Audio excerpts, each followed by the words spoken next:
So yeah, the first question is actually about this week's lesson on the verb chart. So I'll go ahead and pull that up here and we'll take a look.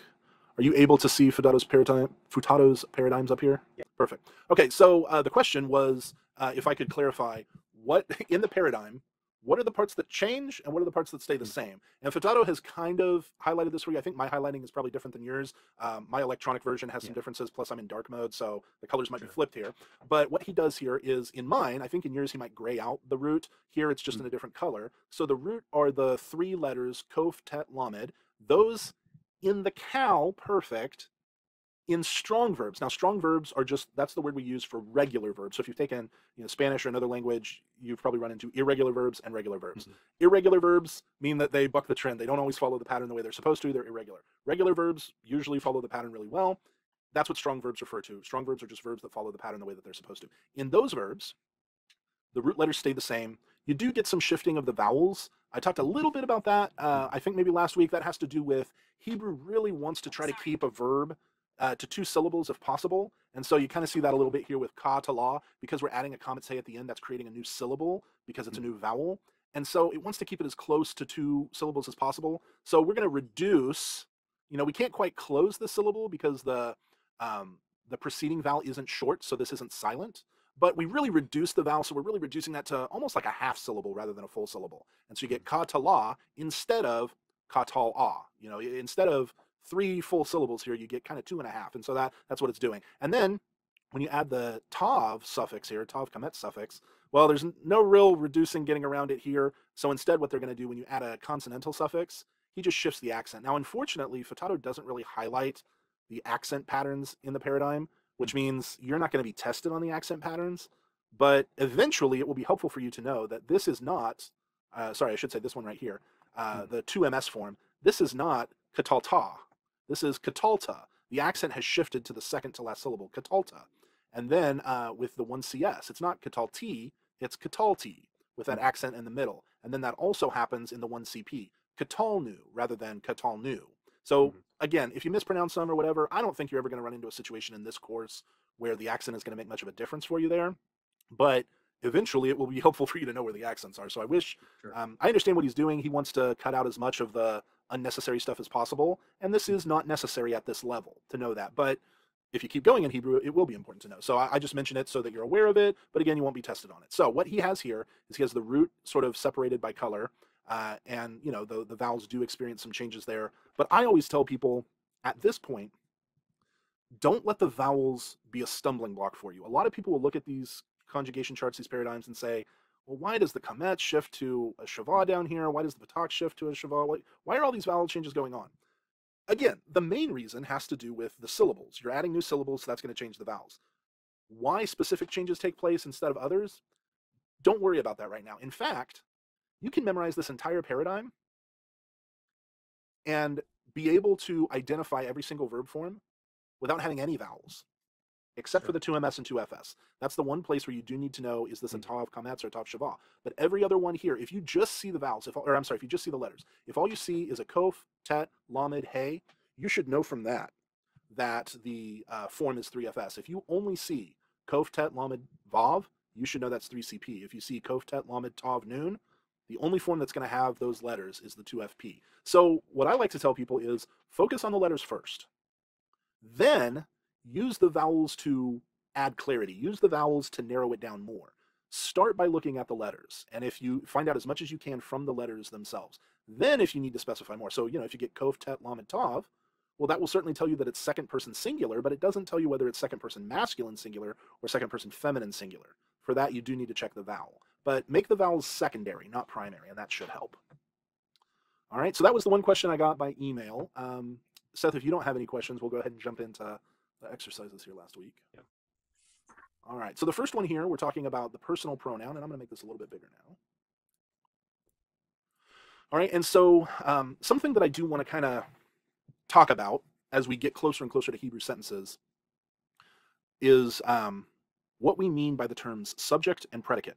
This is basic grammar in English. We probably learned this in 3rd or 4th grade, but it's been a long time since 3rd or 4th grade for most of us. So just a simple review here. When we're talking about sentences, every sentence is going to have a subject and a predicate. Now, there are going to be times when the subject is just implied. There's not a specific word that represents the subject, but the subject will be part of the meaning of the sentence. So we'll have a subject, and then we will have a predicate, okay? The subject, let's do this, and I'm just using this as a place to write. This has nothing to do with what's over here. The subject answers this question: who or what is the sentence about? And I wish I had more space, but who or what is the sentence about, okay? Can I get it right in the, nope, can't get it in the middle. So unfortunately, that's not very helpful. So subject, again, subject just answers the question, who or what is the sentence about? So if we have this sentence, I mean, it is a sentence, we have who of. Who is a subject pronoun. This represents the subject. Of means father. So he, father. He, father. Now, if you really try, you could probably figure out that that's probably, like if you heard your toddler say, he, father, you probably know that your toddler means he is my father, or he is the father, he, daddy, you know, that he is daddy. You can figure out without the verb here what's being communicated. So if I ask in the sentence, he, father, who or what is the sentence about? Well, I guess you might say it's about a father, but it's not really about the father. It's not really about a father. It's about he.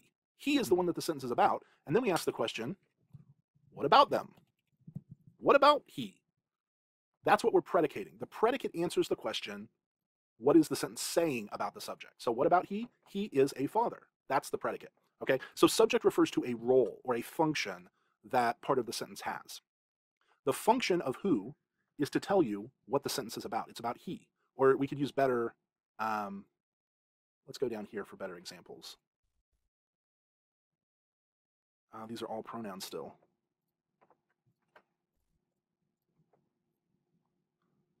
I guess we could just use Atah Hamelech, okay? So Atah Hamelech, you, the king. You are the king is how we would say it. But the reason why we would say you are the king instead of the king is you, or the king are you, is because Atah is a subject pronoun, and so we know that it answers the question, who or what is the sentence about? Hamelech is telling us something about you. You isn't telling us something about the king. It's not like the sentence is about the king. Okay, what about the king? You, the king. Now, that doesn't make sense. What's going on here is the sentence is about you. What about you? You are the king. Okay, so I feel like I've done a terrible job explaining that. The real point that I want to communicate here is that a sentence is going to have two parts. One part is going to function as telling you what the sentence is about. We call that the subject. The other part of the sentence, its function is going to be saying something about the subject. We call that the predicate. I belabor the point here because I want you to be familiar with the terms subject and predicate, because I'm going to use them a lot in translation, okay? And part of the reason why is because Hebrew uses the subject and the predicate in different places of the sentence than what we do. Hebrew often will start a sentence with the predicate and then bring in the subject. We don't do that in English. In English, we almost always start a sentence with the subject. For example, the boy ate a burrito, okay? We don't start the sentence with, ate the boy a burrito. Or even, goodness, can you imagine? A burrito ate the boy. That would be terrible. And the reason why a burrito ate the boy would be terrible is because it sounds like a burrito is eating the boy. Well, if the burrito is eating the boy, that means the burrito is the subject. But I haven't changed anything about these words other than their position in the sentence. And that shows you that in English, the location of a word in the sentence marks the function of the word. It tells you what the word is doing. So if the noun starts the sentence, that means we're going to read it as the subject. If I start this sentence with a burrito ate the boy, you're going to think the burrito is the one eating and that the boy is the one being eaten. Even though I haven't marked these words in any other way than I have them here, all I've done is change the word order. You're going to misread this sentence because I've put it in the wrong order. So in English, we always start a sentence with the subject. The only time we don't is sometimes in questions, we start with the verb, and I can't think of an example, so ignore that. We almost always, in English, start a sentence with the subject, and then we give the predicate. So the boy is what this sentence is about. The boy, what about the boy? The boy ate a burrito. That's our predicate. The verb is the primary word within the predicate. It's the action word of the predicate. Here, this predicate also happens to have a direct object, which is sort of telling us what was eaten. But both of these words make up the predicate, okay? Now, sometimes when we're being really poetic, or maybe in a song or something like that, we might switch the order up and say, ate the boy a burrito. That's really weird, and it's probably a bad example, but if you read some, really classic hymns, you'll notice some strange word order going on in some of those. But in normal spoken English, we always start with the subject, then usually we give the verb of the predicate, and then any other part of the predicate. All right, why is that important? Let me show you why. We're gonna go down here to I think I went here to, yes. So I showed my, excuse me, I showed my last class this translation example. All right. Excuse me. So, and I did number 1 before, but let's actually do number 2. Now, you're not going to know, you're not going to recognize, oh boy, there we go. You're not going to recognize this word that I've got here.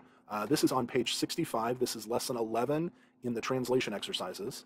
And it's number 2 there. I've got Yish Patu HaNevi'im et Ha'arim. You're not going to recognize the form Yish Patu because it's a conjugation we haven't learned yet. But if you take off the yod and the hirik, and you take off the shurik, you get shin, pei, tet.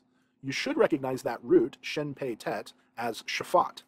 That's the word he judged in the Cal Perfect 3MS. So we're dealing with the verb judge.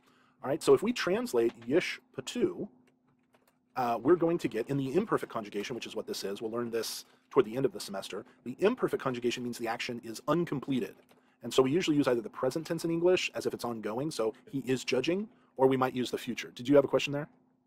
No, I was just mumbling judging. Oh, okay. I just want to make sure because feel free to stop me at any point. Sure. But yeah, the imperfect being uncompleted, we usually use either the present tense, he is judging, or the future tense, he will judge. All right? So that's just to say what the imperfect is. But if you look at this, the form of the verb is third person masculine singular. I know that you, or I'm sorry, third person masculine plural. I know that you don't recognize that because you haven't learned the imperfect yet, but you do know what the perfect third masculine plural would look like. And actually it's the third common plural in the perfect because the perfect conjugation doesn't have 2 different forms for male or female, masculine or feminine in the third person plural. But in the imperfect we do, and this happens to be the masculine form, and it happens to be plural. So we know that our subject, this is what we call subject-verb agreement, the subject, since the verb is third person masculine plural, the subject has to be third person masculine plural. And that's why we would use the pronoun they. They are judging, or they will judge, because they in English is third person, it's masculine, and it's plural. So the proper pronoun for this verb form that's third masculine plural is going to be they are judging or they will judge. But here's the problem. In English, we always start with the subject. Hebrew doesn't do that. Hebrew has started with the verb, and we're going to find out the subject actually comes later. If we don't know that, if we pretend like Hebrew and English use the same word order, this is how we end up translating it. They will judge the prophets. That means that the prophets are being judged by whoever they is. They is doing the action, and the prophets are receiving the action in English. If we translate this as they are judging or they will judge the prophets. What we have to understand about subject and predicate between Hebrew and English is that Hebrew will start with the verb oftentimes and then give you the subject. And so that is to say, a big part of translation is labeling what part of speech are we looking at. We know that this word is the verb, so we'll label it as the verb. Then we get ha-nevi'im. And we know that ha-nevi'im is a noun. It just is. But what is the function of this noun in the sentence? If we translate it straight through like we just did, the function ends up being the direct object. The prophets are being judged by they. But how do we know this is the direct object? What if this is the subject? We would say, well, it can't be the subject in English because it comes after the verb. But that's not the case in Hebrew. This could still be our subject. In fact, it is, and we'll get to that. But what other roles can a noun have in a sentence? Well, it can be the subject of the verb, the subject of the sentence. It can be the direct object of the verb. It can be the indirect object of the verb. They judged the criminal for the prophets, or they sent the criminal to the prophets. Those are indirect objects. A noun can also be the object of a preposition. It can be, we saw up here in our exercises this past week, that a noun can be the predicate nominative, the predicate noun. He is a father. That's not quite a direct object because we don't have an action verb, but it's sort of like the equivalent of a direct object when we've got this verbless clause situation. All right, so all that to say, the point that I want to make here is if you don't understand the difference between how Hebrew structures predicate and subject and the way English structures predicate and subject, you can often end up mistranslating because all of the time when we get to sentences, I see students translate this sentence as, they will judge the prophets of the city, something like that. When the correct translation is not they will judge the prophets is the subject.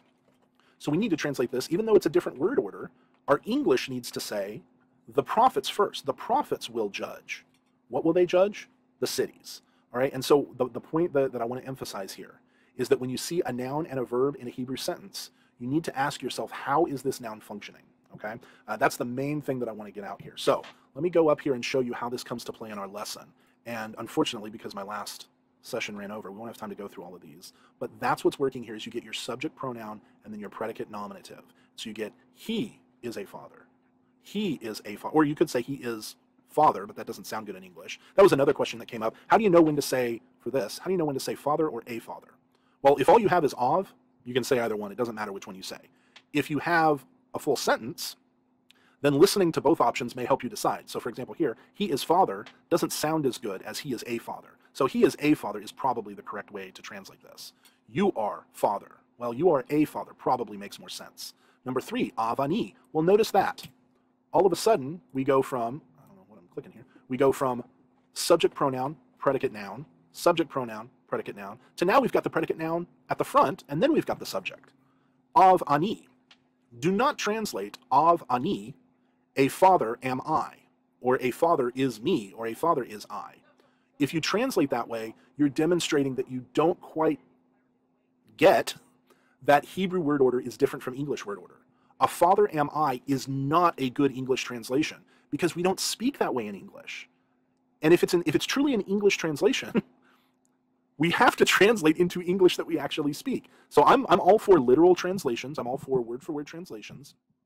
But the fact of the matter is, it's not an English translation if it's not translated into English that we actually speak. If your translation is bad English, then it's impossible for it to be a good English translation. So when you come to Hebrew, sentences, which we're just now starting to get into, I mean, next week we'll have a whole chapter on sentences with verbs. But here in chapter 5, we're starting to learn about verbless sentences in Hebrew. And I have to stress as we begin to look at Hebrew sentences, the importance of recognizing the role of the subject in a sentence and the role of a predicate in a sentence. In this sentence, ani is the subject. It's fine if ani is second in Hebrew. It's fine if the subject comes second in Hebrew. It's okay if the subject comes first in Hebrew. In Hebrew, word order is not as important as it is in English. But in your English translation, when we speak English, the subject comes first. So no matter what order the words come in Hebrew, no matter what order in which the words come in Hebrew, in your English translation, your subject needs to come first. Otherwise, you create all sorts of ambiguities like, a burrito ate the boy. Well, that means something different in English than the boy ate a burrito. So what I want to kind of emphasize here for you is when you start to look at a Hebrew sentence, ask yourself, what is my subject and what is my predicate verb? You know, you could just say verb because any verb is going to be part of the predicate, but distinguish in the Hebrew between your subject and your predicate. So in number 3, ani is your subject. That means that your translation for ani needs to come first in your English translation because English starts with the subject. So we would not say a father is I, a father is me, or even a father am I. We would say I am a father because that's just how we speak in English. Now I will tell you, because I think actually your Unit 4 quiz covered this material. On the quizzes, when you get something like of ani, I think it will accept a father am I. I think that's one of the legitimate translations. And I'm not even going to, I'm not going to count you off if you translate it that way. Just understand that, come second semester and certainly come intermediate Hebrew, that sort of translation isn't going to work because it demonstrates a misunderstanding of how subjects and predicates work in Hebrew. So have I belabored that enough? Do you get the point? The point here is whenever you get any kind of sentence in Hebrew, ask yourself, what's my subject? What's my predicate? In verbless clauses, it can be tricky because you don't have a verb. And so aim often is the subject. But when you've got aim he, is the sentence really saying a mother is she? Or is this sentence saying she is a mother? If it's saying she is a mother, then you know that he is your subject. And mother is your predicate nominative or your predicate noun. But it can be tricky. So don't rush through them, think through them. And you can even use a little bit of intuition. That intuition comes in when you ask yourself, okay, which sounds better? You are a mother or a mother are you? I mean, it just sounds better to say you are a mother. That's probably good enough to rely on to say, well, then you is the subject rather than the predicate. Looking at B here then, now we're looking at the definite article. And there are 2 things that you kind of need to be doing in section B here.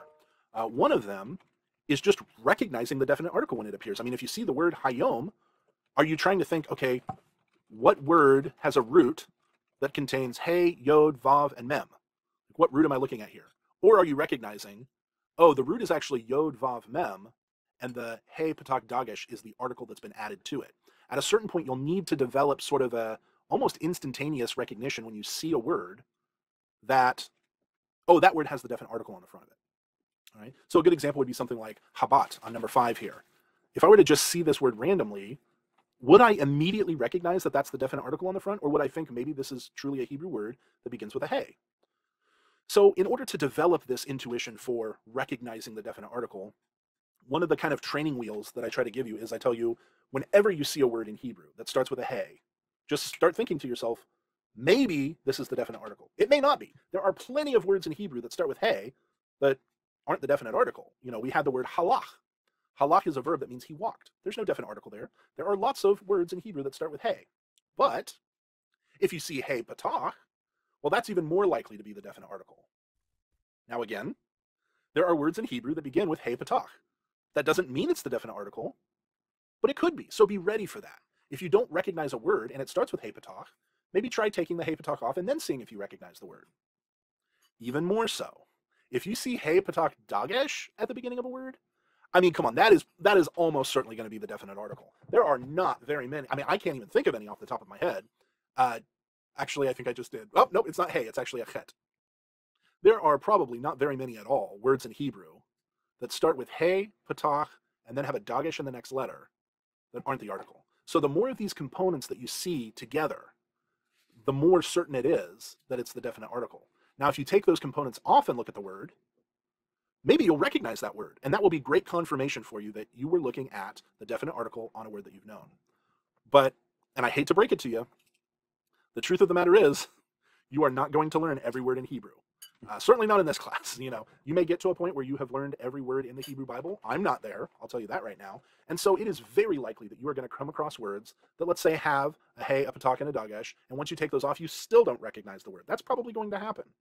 But if you get into a situation where you're just not sure whether the hey patach dagesh, or the hey kametz, or the hey patach, or the hey segel in some situations, you're just not sure whether or not that's the article, what you can do is you can take that off and then go look up what's left in your lexicon. And if you see what's left in your lexicon without that stuff, then that's good confirmation for you that what you took off was the definite article.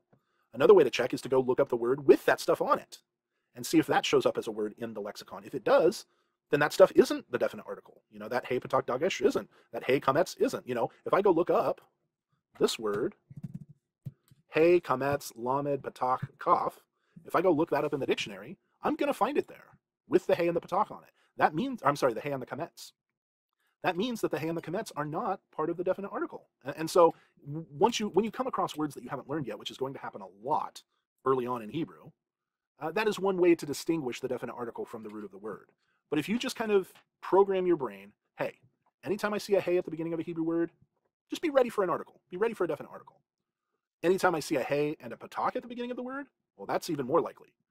Anytime I see a hey kametz, anytime I see a hey patach hey, anything like that, that will prime your brain to recognize the article when you start to see it. All right, so that's the first thing that you have to do in section B, is you have to recognize the definite article when it's there. The second thing you have to do, which is relatively easy, is you have to properly translate the definite article. That's not hard. The definite article in Hebrew really does work a lot like the definite article in English. You can't say the same thing about the definite article in Greek. The definite article in Greek works very differently from the definite article in English. There are times when you have the definite article in Greek that you would never have it in English. There are times when you have it in English and you don't have it in Greek. It's very, you know, it's inconsistent. But Hebrew and English are much closer to each other in how they use the definite article. There are some differences. For example, and we haven't learned this yet, but we will learn this in lesson 10 when we learn about the adjective. Let me go back to what we're looking at here. So in English, if I wanted to say something like, let's say the young, get back to English. The young boy ran. Hebrew would actually, and now I'm giving you English words here. Actually, let's do it this way. But let me give you a common adjective that you may have heard of before. All right, so in Hebrew, there's a word that means good. That word is tet, sorry, find tet here. Tet holam vav beit. The word is tov. In Hebrew, the expression boker tov means good morning. In Genesis 1, where God saw that it was good, the word there for good is tov. Right? And so in English, if I wanted to say the good boy slept, I would put a definite article, then I would put my adjective, then I would put my noun. The good boy slept. In Hebrew, this is one place where Hebrew often will do it more like Greek does. They would say, ha-na'ar, we learned that means the boy. Ha-na'ar, ha-tov. Hanar hatov. The adjective would have the definite article and the noun would have the definite article. And you might be tempted to translate that as the, oops, might be tempted to translate that as the boy, the good, slept, okay? But this is not English. We don't say the boy, the good in English. We say the good boy. So that's another place where you have to understand how English differs in the way it expresses things than what Hebrew does. So again, a very literal translation. If you're a fan of literal word-for-word translations, then you would expect to see something like the boy, the good, slept and not think anything of it. But again, that's bad English, and you can't have a good English translation with bad English. So this is another place to recognize that here is one instance where Hebrew uses the article a little bit differently than English. But again, we'll come to that in lesson 10. You don't need to worry about that right now. Right now, the Hebrew article and the English article are going to be very similar in when you use them and when you don't. And you see that in this exercise. Number one is just day or a day. Number two is the day. That's exactly what we would expect between Hebrew and English. You put the definite article on it, that means we just add the word the in front of it. So number three, we have Elohim, which is God or gods. Number four, they put the definite article in front of it, so we put the definite article in front of it. Ha Elohim, the gods. Number five, we have ha bat. So we have bat, which is daughter or a daughter. We put the definite article in front of it. We do the same thing in English. Put the in front of it, the daughter. Right, so it works pretty close to English as we go through here. Let me see if there are any tricky ones, any exceptions.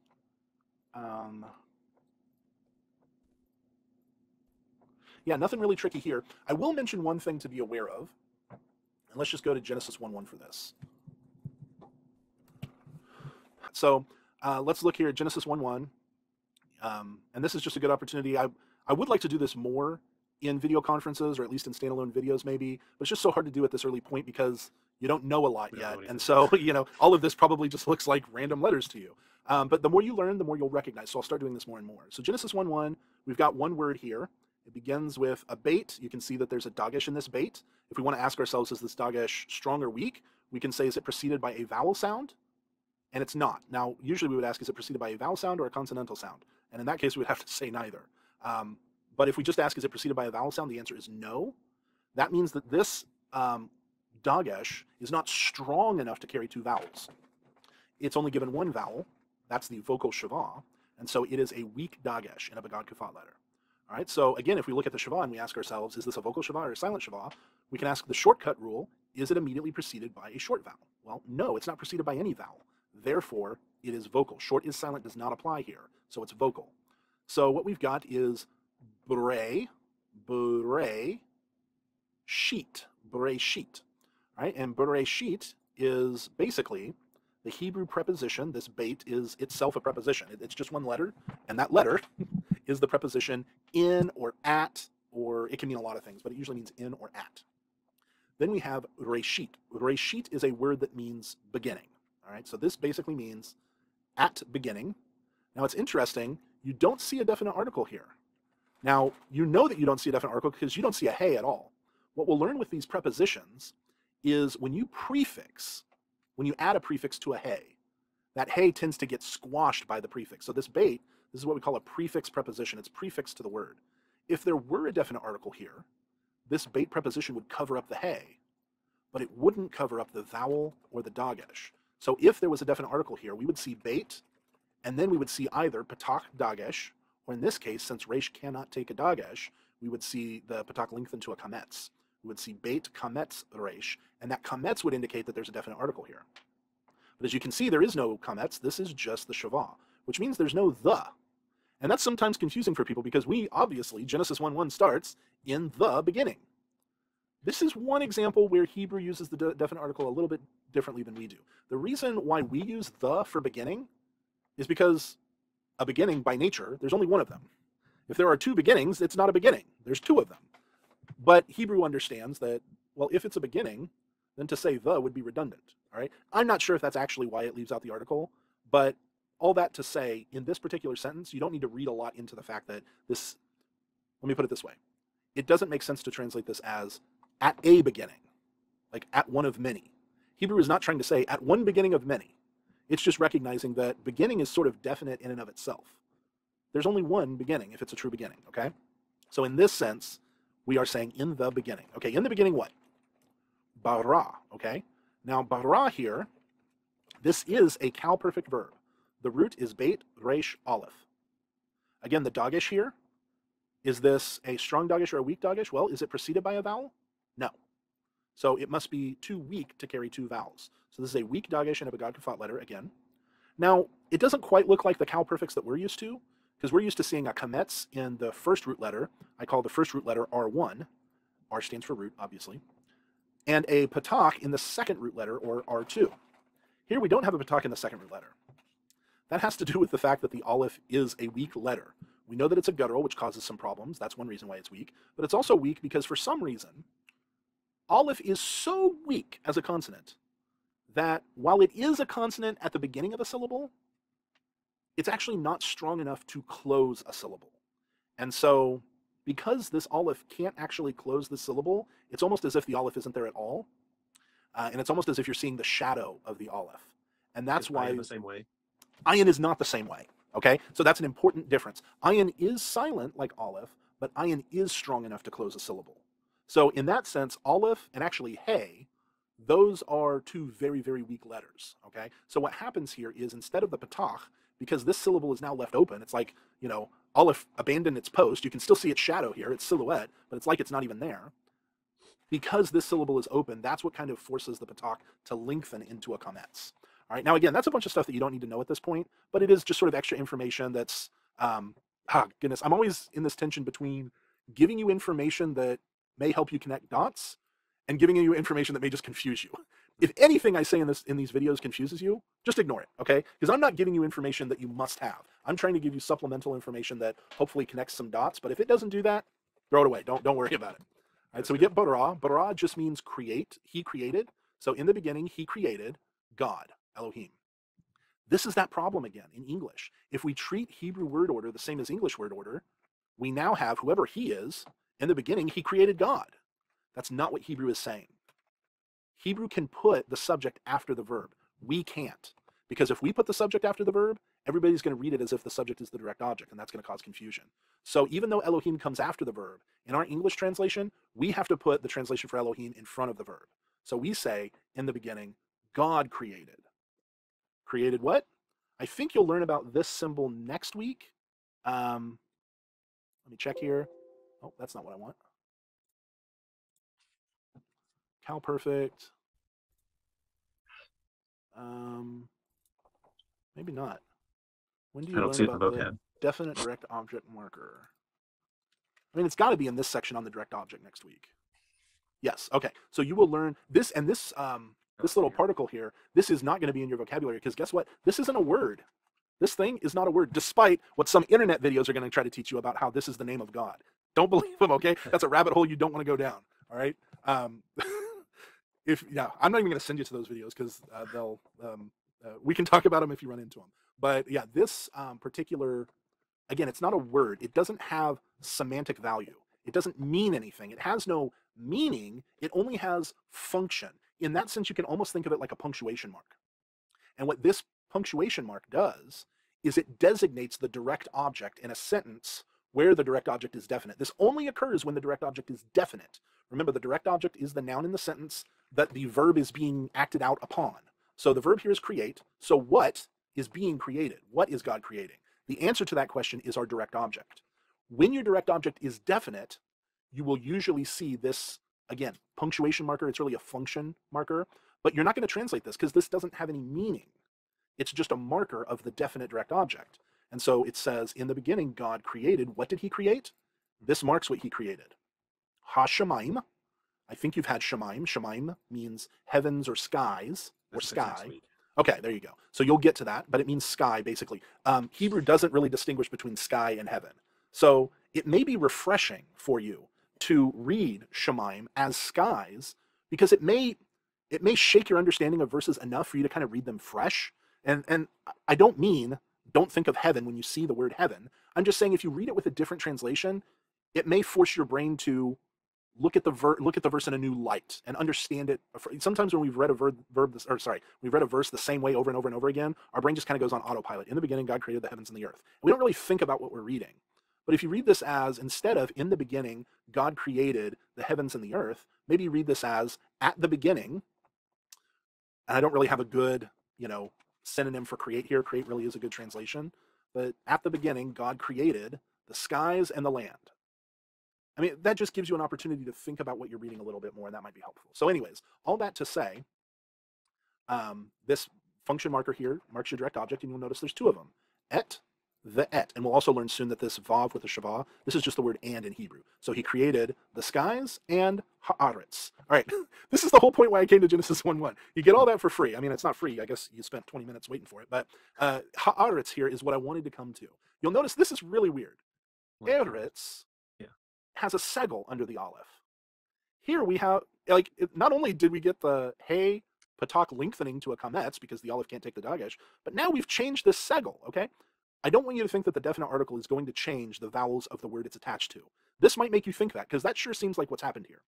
I can't be certain, but I'm pretty sure that the reason why this changes from segel to kametz is because this is an aleph that is accented, all right? And I think the fact that this aleph is accented, again, it's eretz. It's not eretz, it's eretz. And so here, because the accent is on this aleph, I think that's why this shifts to the kametz. Again, it may be something else. I think that's what's going on. I only mention that because one student brought it to my attention. He's like, what in the world is happening here? Does the definite article also change the vowels of the word? Not usually. This is the one place where and it's common. Haaretz is a common word, but don't think that that's normal. This is just a peculiarity of the fact that you have what we call a segelit noun. A segelit noun is basically any noun that is two syllables where the accent is on the first syllable instead of the last one. So because you have a segelit noun where the accent is on this syllable, I think that has to do with it. But anyways, that was probably a 20-30 minute digression just to talk about, where were we at here, lesson 5. And just to distract, but back in Genesis 1, the land or the earth, that vertical dash underneath all of that's the accent. This is the accent mark. Yeah. Usually in have like an arrow. Yes. Usually in first year Hebrew, we use one accent mark all the time. I don't want to scare you, but Hebrew actually has, like, it depends on whether you're in poetic literature or you're in like narrative literature, but Hebrew has upwards of 20 to 40 accent marks that mean different things. And so that's why in first year we just use the little arrow looking thing to mark. Basically, and let's just look at Genesis 1:1 as an example. Genesis. I've seen those typically above the word instead of below it, so it's not confused with vowels. Yeah, and they work both ways. So if we just look at Genesis 1:1, this one line here, we'll point out a bunch of different accents. The first accent, quote unquote, to be aware of, it kind of looks like a horseshoe here. A lot of times it won't have this rounded shape. It'll just look like an arrow pointing up without the middle line in it. It'll just look like, it's like the accent we use over here. Yeah, the caret, basically.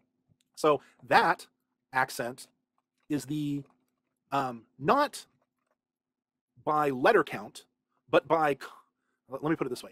That is the conceptual halfway mark of the verse.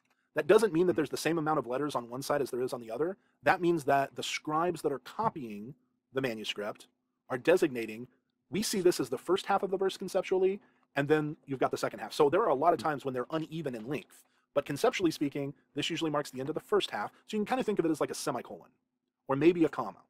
And then the very last word, whatever syllable gets accented in that word, that syllable will have this horizontal line, which basically marks the end of the verse. The vertical line? Yeah, sorry, yes, the vertical line. Okay. And then you've got these two, kind of like this squared off colon, that also will mark the end of the verse. But those two accents are the two primary accents. And then within, so this is a very short verse, so this doesn't have the secondary accents. But if we go to verse 2, you'll see that little caret under this word, to home. It's right here. But then within the first half, you'll see what you were talking about. There's this little shavah that's upside down. It's like on top of the letter instead of under it. That's the quarter verse mark. So again, that would be like a comma, all right? And then there will be another quarter verse mark in the second half. It shows up here after Elohim. So the way that this verse is sort of punctuated, and that's sort of I say there's 20 to 40 accent marks in Hebrew. Most of those function as punctuation, all right? So if you were to read this verse, you would have, and the earth became tohu vavohu. So that's the expression formless and void. The earth became formless and void, comma. And darkness upon the face of the deep. So darkness was upon the face of the deep, period. Because this is the main half. Then we have, and Ruach Elohim, the Spirit of God, hovering, or was hovering, brooding, circling, above or upon the face of the waters. So this one's a little weird because this quarter mark is basically, and the Spirit of God, comma. hovering upon the face of the deep. But again, you can see that the halfway mark is here, and then the 1/4 mark is on Vavohu, and the 3/4 mark is on Elohim. So again, that's just the primary and secondary accents. You'll note that almost every single word has some sort of accent. Some of those are conjunctive accents, which means they connect a word. For example, this little, in backwards L, this mirrored L here, this is connecting bara to Elohim. It's like this is the verb, this is its subject. But there are also disjunctive accents. So they kind of create separations like a comma would. Under Bereshit, you've got this little curve next to the hirik. Well, that's almost like a comma. That's like saying in the beginning, comma. God created. And then we've got et hashamayim. You see those curves are pointing toward each other? That means it's conjunctive. It's pulling those words together. Et hashamayim, the et haaretz. So anyways, way off topic, but it is a good opportunity to start to see things in the Hebrew text, because once you get out of this class, you're not going to have the pretty little Hebrew print that you have in this textbook. You're going to have to come to the actual Hebrew Bible where you've got all of these markings that you haven't seen before. So it's good to kind of introduce them along the way a little bit, learn how to ignore them when you need to ignore them, and then how to pay attention to them when you need to pay attention to them. All right, so back here in the exercises, again, with section B, there's two main things you have to do. First, you have to recognize the article, so you need to know when it's there. You don't have to predict. It's good to know that the definite article is going to be hey segel when it's attached to, and I can't even remember what it is. I think it's an accented or unaccented ayin kametz, hey kametz, or het kametz, or something like that. There's a very specific situation where the definite article takes the form of hey segel. It's a very specific situation. You don't need to know what that situation is. You just need to be able to recognize when you see hey segel, oh, that's this rare form of the definite article, okay? So you're not going to have to compose Hebrew. You're not going to have to know when that's the appropriate form. You're just going to need to recognize that form when it does appear. So that's way easier than having to learn all the rules about when you use this form versus that form. You just need to know what the forms are, and so that when you see them, you can ask yourself, okay, is this the definite article or is this part of a word? So that's the first thing you have to do in this section, is recognize the definite article. And then the second thing, like we talked about, is properly translating the definite article, knowing when Hebrew very much acts like English with the definite article, but then there are times when Hebrew differs a little bit in its use of the definite article, like we previewed here with the adjectives. All right, so that's B. Let's take a look at F, the final section. And these are just translations. So this is just putting together the pronouns in the verbless clause with the idea of the definite article. There's not really anything else to cover here. There's 12. So I can translate through them, but you've got these translations. Let me just look through here and see if there's anything tricky. So, number one is pretty intuitive because it starts with the subject and then gives you the predicate. Anohi av, I am a father. Pretty straightforward. But then when you get to number two, ha'av anohi, don't translate this, the father am I, or the father is I, or the father is me, because that's not good English. Remember, you have ha'av, you have anohi, and you ask yourself, which word is my subject? Well, anohi as a pronoun rarely gets used in any situation other than being the subject. There's a terrible way to describe it, but I'm so specific about my wording because there may be some weird situation where you see anohi, and maybe not even anohi. I think the word who. If Hebrew wanted to say, I am he, it might say something like, hu ani, or hu anohi. In that situation, you've got two subject pronouns, but one of them is functioning as a predicate. I don't think anohi will ever do that, but who might do that, so I'm being very careful in my wording. When you see these... When Dr. Tomlinson used to say it always means this, except for when it doesn't. Except for when it doesn't, right. So it almost always, this is almost always the subject. I can't think of an exception, but I don't want to set you up for confusion later. So all that to say, when you see these pronouns, it's a pretty good bet that that's your subject, because ha'av could be the subject, but ha'av could also be the direct object. It could be the indirect object. It could be all kinds of different functions. Anohi, ata, he, hena, these are going to almost always be your subject. So when you see them, you know that the other part is going to be the predicate. So don't start your sentence with ha'av in English. Don't start your sentence with the father. Start your sentence with the subject. I am the father. All right, number three, again, pretty straightforward. Ata hamelech. I will point this out. One of the students in my previous video conference noticed in number 4 here that, now it's not a great example because number 4 is always going to be feminine, but let's look at number 5. In number 5, you've got hena, which is feminine plural, and you've got susot, which is feminine plural. This is subject-predicate agreement. The gender and number of the subject, hena, must match the gender and number of its predicate, susot. Not just in verbless clauses, where your predicate is actually a noun, but also in verb clauses or verb sentences, which we'll learn next week, where your subject, hena, being feminine plural, requires the feminine plural form of the verb. So this is what in English, we refer to it as subject-verb agreement, but in Hebrew, you don't always have to have a verb, so we'll call it subject-predicate agreement. But your subject and your verb, or your subject and your predicate, must agree in person, that is third person. Hena is a third person pronoun, not second, not first. Must agree in person, gender, and number. Okay, well, when it comes to predicate nominatives, person doesn't mean as much as it does when it comes to verbs. If you have hena, you need a third person verb there. But susot, that's not really third person or first person or second person, it's just a noun. But when you have hena as your subject, your verb must be third person as well. Not only third person, but it must be feminine and it must be plural. Now you might say, wait a minute, in the third person plural, there's not a feminine form, it's just a common form. Okay, just so you know, when you see common there, that just means that the third person masculine form and the third person feminine form are identical. So we're not going to make you learn two identical forms, we'll just call it common. All right, so what else do we have here? Zakhar, without an explicit subject, Zakhar means he remembered. It could be Zakhar who, you could make it explicit, but you don't have to. Especially when your verbs are first person or second person, the subject usually won't be explicit. Here, Zakhar is third person, so it makes sense to put something like the father or the king or something like that. But you don't have to. When you've got a first person verb, so Zakharti, which means I remembered, the only subject you can really have there is ani or anochi. You can't really have another word because it's first person. Same for second person. The only subject you could have there would be the second person pronouns. But when it's third person, you can use other nouns. And so you always want to check and see, do I have an explicit subject here?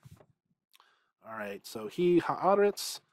This is a little bit confusing because you want to say she is the land. But that doesn't make sense. That's because Hebrew doesn't really have a word for it. It doesn't have a genderless, impersonal pronoun.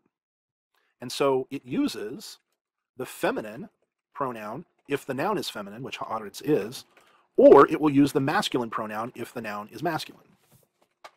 All right, rest of these, habat at, so you are the daughter, shalach, he sent, elim atem, you all are gods, natan, he gave, kaved, he or it is heavy or was heavy.